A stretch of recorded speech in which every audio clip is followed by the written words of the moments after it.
Alright, welcome back to the league race, this time with FTRL for round number 8 or 9 of Division 1 at the Hungary for the Hungarian Grand Prix. So, dry qualifying, dry race, thankfully.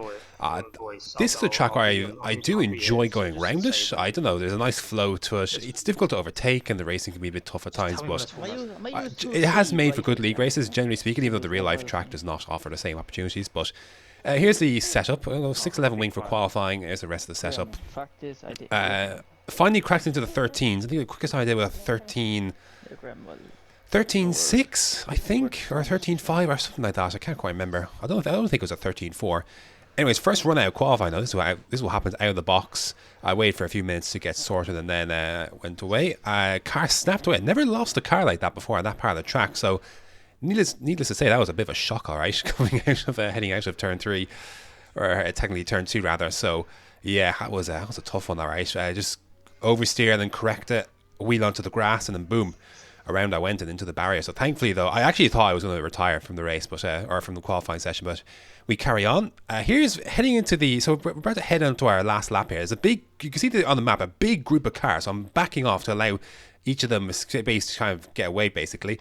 And all of a sudden, this Red Bull comes steaming out of absolutely nowhere to just jump the queue. And I was very unimpressed about this at the time.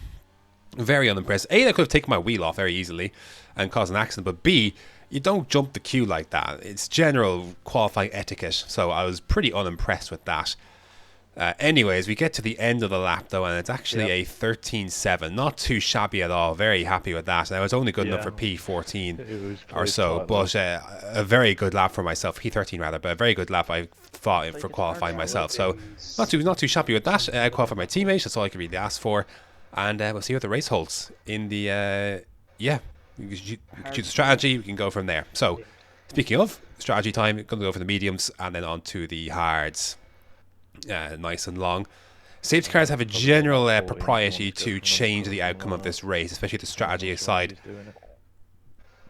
Any early safety car basically plays into the soft hands. The longer you go on, obviously the hards will. There's just the. I mean, you want mediums to get a bit of life, and then obviously you go for the hards. I've not had one. I don't think I've had any run here that has not been safety car affected. So yeah, we'll see how that goes. Anyways, here we go then. 5 red lights, and look who forgot to react. It's me. Hi.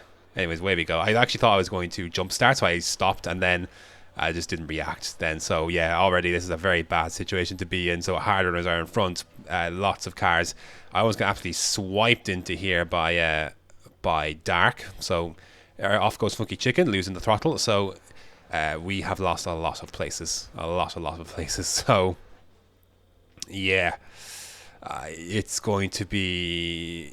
Yeah, well, I'm settling into what could be possibly quite a long race, but, you know, a lot of things can happen at this track, and so I'll have to plough on and try and get on with it and do the best as we can. So, very early on, you realise that, you know, this is a long race. There's a lot of track limits at play. A big moment there myself. I thought I was going to go around the outside of Dark there, but, yeah, it was nothing doing there. Lap 6, yeah, nothing happened. There's a big train. I'm not sure who's at the head. I think it's Chris. I'm not sure if he had damage or what, but it's a big train. Anyways... So, yeah, we're basically sitting here, basically. Sway decides to pit this lap. A few other people I think it did as well. So, big moment there for, I guess it's Khan, I think it is. So, he knew very much that he was he facing a fight to keep this position. So, go to the inside line. He went defensive. I stuck to the inside line. Bit of contact there. I think he just turned in. So, yeah, we are through then, up a position. But we are out of DRS range, hoping to get back into the range of Dark in front, and we should be able to do that because it's a big squabble in front. And we're going to fast forward here, and it's very close again. We're back into that DRS range, basically. And Tom loses the back end coming out of that corner. I believe the back end just fell away like Sonoda's car, basically. I'm not sure at slow speed, but anyways, safety car is now deployed. So now we have to come in. Like, again, this plays right into the hands of the soft runners because it's perfect timing. The medium runners, we're all on the same. We are long on the.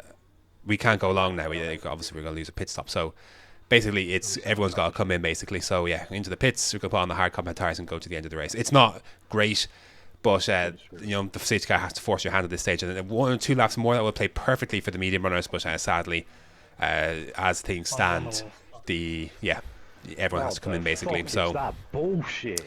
Yeah, and Sway is not too happy because he pitted the lap before. Here we go then, lap 10, getting ready to restart then once again. That last corner. Go in there now. Hards were difficult to keep up the temperature, to be fair, but here we go then. We're going to try and make the best of it as we can. We're going. And you see the understeer heading into that last corner then, not a great set. So a few penalties for floating around in front. Hoping to try and keep Dylan behind. I can sense quite early that he might have a go heading into turn 1, but decided to stick on the racing line. Thought, nah, he's not quite far enough along my inside to do it. A bit tensive heading out of turn 1, but again, safely keeping position, and we can look from we can move forward from here. So still P12, so lots of running still to do, lots of penalties still to be decided, and who knows what might happen with a safety car later on in the race, but nothing doing really off of the top guys, apart from an accident there. I think someone lost it. I actually didn't see who that was, but we carry on. Lap 12. Dylan again on the back. He gets a better run heading out of turn 1. A little bit late to activate the ERS myself, so he's got the outside line, going to defend the inside line.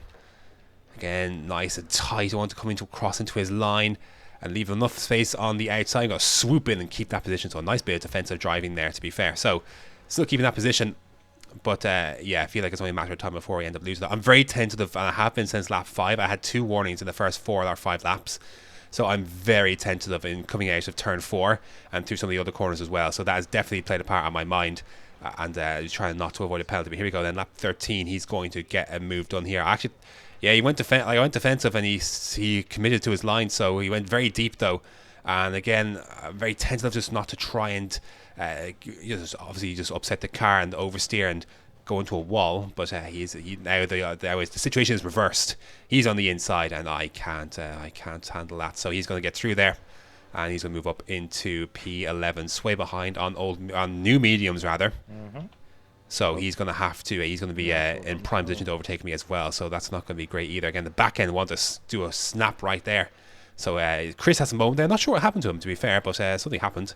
He rejoins just in front of me. I feel like every time someone goes off in front, they always end up really joining just in front. So I don't know. So anyways, Sway's going to get through there. I can't defend this. A lot of fuel under the safety car, but nothing can prevent that overtake from happening. So through he goes. Really, the next part of this race was very quiet, to be fair. I don't know. I mean, I would like to have an advantage of the tyres, but again, the safety car dictated that people come in. So it's one of those things where that's just what it was, and nothing you can do about it. You just have to keep going on. Lap 15 rather. Sorry, there was a bit more action, to be fair. I think there was something happened in front there, and it was like dark then going for the move. Bit of argy-bargy, but nothing wrong with that, to be fair. I wasn't very happy at the time because I felt like I'd been pushed out of the way, but looking back at that now, I can see, lost it. I turned more into him rather. I almost lost it there as Dylan loses it through that corner out of turn 4, so that's a position lost in one game there, so easy come, easy go. So no safety car for that, though. I believe he's still in the race, so on we go. We move on to lap number 22. Again, this second part of the race was very, very quiet. A couple of guys would eventually end up pitting in front. You see the group there, all within DRS there. So, again, I'm just not quick enough to keep up with them and get into that range. So, Joe does a fast lap of the race. He's pitted, of course. Full-time driver now, I believe. Joe is back in FTRL. That's good to see. So, Matt disconnected at some point early in the race as well. So, he's far behind for that reason. VSC was deployed for an accident. I think Matt actually retired. Some people coming into the pits on that VSC, so they gain some time, not a ton. So we move up into 10th place then, and so we're into the top 10, so can't complain with that. Lap 26 now, so things are moving along, but things will get a little bit busier. Lap 30 was when Joe and Khan caught up to basically both of them in my DRS basically. So nothing doing there from Joe. He decided to hang back, and now that Khan caught behind, now I think if Joe had not had DRS, I think this would have been more difficult for him to keep. But because he had DRS in front, difficult for Khan then to continue his progress on those softs. So we're looking at good shape still. Lap number 30, ended lap 31 rather. Lynx, I think, was thinking he could maybe get to the end on those mediums. He could not. So he comes into the pits then. We move up into P9 then, and in Chris's penalty window easily as well. So yeah, a very quiet second phase of the race. We move up into up into ninth rather, and yeah, there's not much else to say about this race to be fair. So gonna move on to the final lap now, which is lap 36 or 35 rather. Joe, I think if he wanted to, I think he could have got the move done.